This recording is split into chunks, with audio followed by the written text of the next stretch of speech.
안녕하세요, 박성필입니다. 자, 오늘 HLB 보도록 하겠습니다. 자, 항소제약이 재심사 서류를 제출을 했습니다.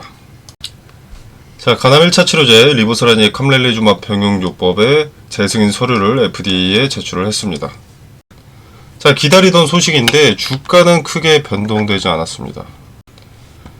자, 보시면 이 서류 제출이 반영될 첫 번째 날이었던 23일 긴 윗꼬리가 달리긴 했지만 주가에 큰 변동은 없죠. 오늘도 마찬가지고요. 자, 근데 지금은 변동이 없을 수밖에 없는 시점입니다. 왜냐? 자, 이제 클래스 1인지 클래스 2인지 분류가 될 텐데 이게 상당히 중요합니다.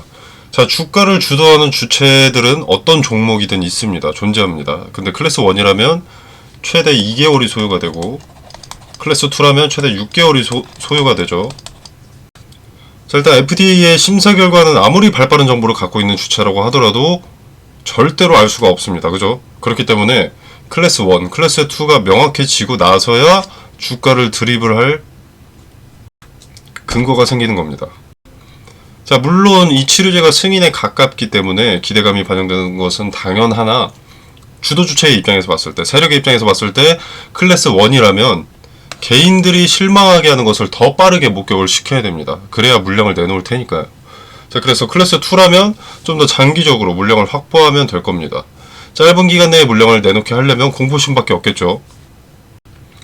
HLB의 재료 자체는 승인의 가능성이 높기 때문에 재료로 겁을 줄 수가 없습니다. 시세 차익이나 매도세로 겁을 줄 수밖에 없겠죠. 기대감의 상한선, 재료의 상한선이 이런 자리구나 라는 것을 개인 투자자들이 목격하게 해서 매도세에 동조시키고 그 물량을 상대적으로 저렴한 가격에 모두 매집을 하는 거죠. 자, 그렇기 때문에 이제부터는 힌트가 차트에 드러납니다. 재료 자체는 승인의 가능성이 높고 발빠른 정보를 갖고 있는 어떤 주체도 절대 먼저 알 수 없는 정보이기 때문에 제공된 정보는 개인 투자자와 크게 다를 바가 없습니다. 이제부터는 눈치 싸움이라는 거죠. 클래스 2든 클래스 1이든 기대감 일정, 재료 일정이 어느 정도 윤곽이 잡혀 있다는 자체는 첫 번째 힌트입니다. 같은 재료, 같은 정보를 알고 있고 그 재료가 심리전 없이 올곧게 반영이 된다면 주가의 상승 쪽으로 이어져야 합니다. 이유 없는 급등, 이유 없는 급락은 어떤 의도를 내포하고 있을 수밖에 없다는 겁니다. 물론 상승한다고 개미를 틀기 위함이다. 하락한다고 개미를 꼬시기 위함이다. 이런 1차원적인 단순한 사고보다는 어느 자리에서 지지가 됐는지, 그리고 어느 자리에서 저항이 됐는지, 어느 자리에서 왜 급등했는지, 어느 자리에서 왜 급락을 했는지, 거래는 얼마나 동반이 됐었는지, 급등 급락이 있을 때 주가를 컨트롤하는 주체는 누구였는지 그 흔적들을 면밀히 살펴보면 어느 가격대가 하한선이고 어느 가격대가 상한선인지, 그리고 드리블한 주체가 현 상황에 원하는 주가가 어디인지 판단할 수 있습니다. 자, 이 근거들을 통해서 분할 매수, 분할 매도를 동반해서 투자를 반복하게 된다면 수익이 생기거나 손실이 적어질 수 있고 물량 관리와 리스크 관리가 용이해집니다. 자, 지금은 승인을 염두에 두고 장기 투자할 때가 아닙니다. 클래스 1, 클래스 2 어떤 것이 나오는지 파악을 하고 기대감을 우선 이용을 해야 되고요. 승인을 염두에 둔 베팅은 잠시 미뤄두는 것이 낫다고 판단합니다. 자, 유한양행의 차트로 어느 정도 비교를 해보자면 지금은 이런 자리라는 거죠. 이런 뒷자리나, 물론 승인이 난다면 수익을 가져갈 수는 있겠지만 여기 54,000원부터 76,000원까지 갔다가 다시 55,000원까지 떨어지고 장기간 좀 주춤했죠. 조금씩 계속 오르긴 했지만, 자, 근데 이런 데서의 수익 놓치는 건 아쉬운 일 아니겠습니까? 끝내 수익을 가져갈 수 있어도 장기간의 기회비용이 낭비가 될 수 있습니다. 자, 그리고 FDA의 승인이라는 것은 이런 표현이 맞을지는 모르겠지만 변덕이 심한 편이기 때문에 승인을 확정하고 투자하는 것은 지양하는 게 좋습니다. 스스로 리스크를 축소하기 위해서요. 자, 그리고 지금 주가가 상승도 하락도 딱히 없는 것은, 자, 클래스 1이 될지 2달 내가 될지 6개월 내가 될지 주도 주체도 모르기 때문에 투심을 무너뜨리지도 투심을 살리지도 않는 겁니다. 주도 주체도 마찬가지로 물량을 담아야 될 때인지 그리고 팔아야 될 때인지 판단을 못하고 있는 거죠. 자, 클래스 1이면 급락을 연출해야 되고 클래스 2면 좀 시간을 두고 천천히 떨어뜨리겠죠.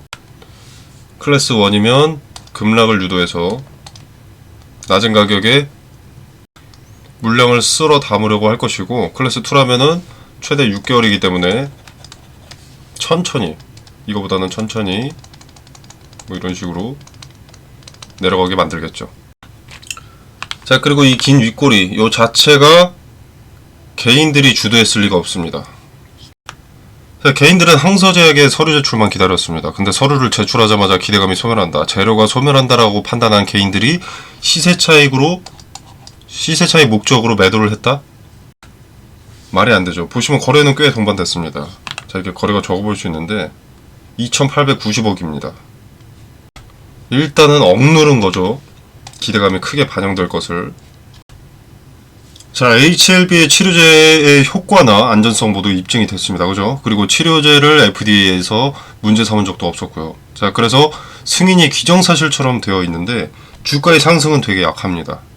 자, 유한양행이 FDA 승인으로 엄청난 상승세를 보여주고 있는 선례가 있는데도 왜 기대감이 적은가를 생각을 해보면 누르고 있기 때문에, HLB를 저점에 매집을 해야 되는데 기대감이 선반영되면서 주가가 많이 높아져 있으면 시세 차익이 적어지기 때문에 계속 누르고 있다는 거죠. 개인들은 주가 상승이나 하락에 따라서 투심이 결정되고 한 차례 좌절을 본 적이 있기 때문에 더욱 소극적입니다. 주도 주체가 주가를 만드는 대로 따라갈 수밖에 없는 상황인 거죠. 그 투자 심리를 컨트롤하기 위해서 주가를 누르고 있다고 봅니다. 자, FDA 승인을 이미 받아낸 유한양행이지만 존슨앤존슨에게 기술 이전으로 로열티를 받아갈 뿐이고, HLB는 직판입니다. 그리고 리보사라닙에 대한 권리 대부분을 보유하고 있습니다. 리보사라닙의 물질 특허를 2020년에 인수를 했죠. 그리고 글로벌 전용 실시권과 판권은 100% 자회사인 엘레바 테라피틱스가 가지고 있습니다. 관련 매출이 HLB로 연결이 되는 거죠. 그리고 이제 캄렐리주맙의 글로벌 판권도 가나메안에서 항서제약으로부터 사들였습니다. 자, 가남 1차 치료제로서의 가능성이 상당히 높기 때문에 이것이 꽤 상당한 캐시카우가 되어줄 재료가 리보사라니까 캄렐리주맙이라는 거죠. 자, 게다가 FDA의 허가가 난다면 판매에 있어서 직판을 선택했기 때문에 승인만 난다면 유한양행의 랭라자와는 비교도 안 될 정도로 큰 상승세가 기대가 되는 상황입니다. 그리고 이건 누구나 알아낼 수 있는 정보입니다. 그죠? 자, 그렇다면 유한양행에 반영되는 기대감보다 HLB에 반영돼야 될 기대감이 더 크다는 것을 누구나 알 수 있다는 겁니다. 근데 서류를 제출했는데도 요 모양 요 꼬라지다. 의도된 차트라는 거죠. 이것을 목격하게 한 주체의 의도는 무엇일까요? 실망이나 공포겠죠. 실망과 공포가 가져올 것은 매도겠고, 지금은 섣불리 매도도 할 때가 아닙니다. 분명 더한 공포심은 동반이 될 겁니다. 자, 그렇기 때문에 지금 이 자리에서 어떤 근거도 없이 매수해서도 안 되고, 매도하기에도 재료가 너무 강력하고 현재 기대감조차도 제대로 반영이 안 되었기 때문에 좀 아쉬운 상황입니다.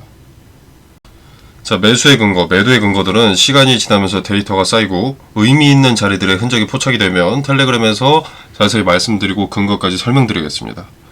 자, 아직 발생하지 않은 내용이고 영상으로 제작하면 시간이 소요되면서 정보 전달이 늦어질 수 있기에 텔레그램 방을 통해 말씀드리는 부분 인지해 주시고요. 자, 텔레그램 방은 영상 설명란과 댓글로 남겨두도록 하겠습니다.